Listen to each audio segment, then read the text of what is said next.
자, 우리 학생 여러분, 그리고 금융의 세계가 궁금한 모든 분들, 안녕하세요. 여러분의 든든한 길잡이, 경제학장 박사입니다.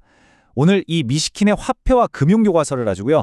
글로벌 금융위기라는 이 거대한 파도에 맞서서 우리 경제를 어떻게 지킬 수 있는지 아주 중요한 장기 전략들을 속 시원하게 펼쳐보겠습니다.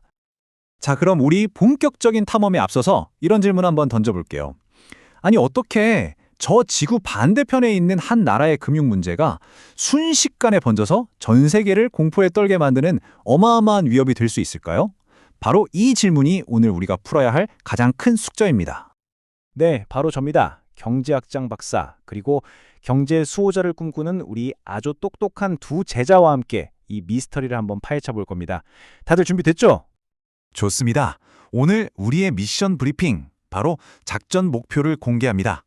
첫째, 위기가 어떻게 도미노처럼 번져나가는지 알아보고, 둘째, 각 나라의 방어 전략, 셋째, 금융 소비자를 왜 보호해야 하는지, 넷째, 시스템 전체를 보는 거시건전성 정책, 그리고 최종 병기 바젤 3까지 차근차근 정복해 나갈 겁니다. 자, 그럼 첫 번째 임무부터 시작해 볼까요? 도대체 왜 한 나라의 금융 문제가 우리 모두의 지갑을 위협하게 되는 걸까요? 그 위협의 본질부터 제대로 파헤쳐 보겠습니다. 우리 교과서를 딱 보면요. 현대 금융시장이 아주 촘촘하게 얽힌 거미줄 같다고 해요. 그래서 파급 효과와 전염성이 나타날 수밖에 없다는 거죠. 생각해 보세요. 한 곳에서 불이 나면 순식간에 온 동네로 번지는 것처럼 이게 바로 글로벌 금융위기의 가장 무서운 점입니다. 이걸 우리가 전문 용어로 뭐라고 하냐면요. 바로 전염 효과라고 불러요. Contagion Effect. 마치 감기 바이러스처럼 한 국가의 금융 불안이 국경을 그냥 휙휙 넘어서 다른 나라로 순식간에 퍼지는 거죠. 2008년에 미국에서 터진 서브프라임 모기지 사태가 전 세계를 강타했던 게 바로 이 무시무시한 전염적과 때문이었습니다. 자, 이 무서운 위협의 정체를 알았으니까 이제 뭘 해야겠어요? 당연히 막아야죠. 방어할 시간입니다. 각 나라가 외부의 공격으로부터 스스로를 지키기 위해 어떻게 튼튼한 요새를 만드는지 한번 알아보자고요. 교수님, 그럼 한 나라가 혼자서 할 수 있는 최선의 방어는 대체 뭔가요? 오, 아주 좋은 질문이에요. 핵심을 짚었네요. 바로 이 네 가지 기둥이 국가의 핵심 방어 시스템입니다. 중앙은행의 중심이 된 건실한 통화 정책, 정부의 살림살이를 관리하는 건실한 재정 정책, 그리고 금융 시스템의 뼈대가 되는 금융하부 구조와 마지막으로 소비자 보호까지 이 네 기둥이 튼튼해야만 외부 충격에도 쉽게 무너지지 않는 강력한 요새를 만들 수 있는 겁니다. 자, 방금 우리가 네 번째 기둥으로 소비자 보호를 딱 짚었잖아요? 근데 좀 이상하지 않아요? 이렇게 막 거대한 시스템 얘기를 하다가 갑자기 왜 개인, 소비자를 지키는 게 중요할까요? 그 이유, 지금부터 파헤쳐 보겠습니다. 바로 그거예요. 정말 중요한 질문을 해줬어요. 시스템이 아무리 겉보기에 튼튼해도 그 시스템을 이용하는 우리 같은 개인들이 신뢰를 잃거나 피해를 보면 어떻게 될까요? 작은 균열 하나가 거대한 댐 전체를 무너뜨릴 수 있거든요. 실제 사례를 보면 이게 무슨 말인지 확 와닿을 겁니다. 그 대표적인 예시가 뭐냐면요. 바로 이 리보 스캔들이라는 사건이에요. 이건 뭐냐면 전 세계 거의 모든 금융상품의 기준이 되는 아주 중요한 금리를 일부 거대 은행들이 자기들끼리 짜고 마음대로 조작했다는 정말 충격적인 사건입니다. 이것 때문에 전 세계 수많은 개인과 기업들이 어마어마한 피해를 입었죠. 와, 사상 최대의 금융사기라니 정말 심각했네요. 그죠? MIT의 앤드류로 교수가 이 한마디가 모든 걸 설명해 주는 거예요. 개인의 믿음을 무너뜨리는 행위가 얼마나 위험한지, 그리고 왜 강력한 소비자 보호 장치가 시스템 전체를 위해 꼭 필요한지를 아주 그냥 똑똑히 보여주는 사례라고 할 수 있습니다.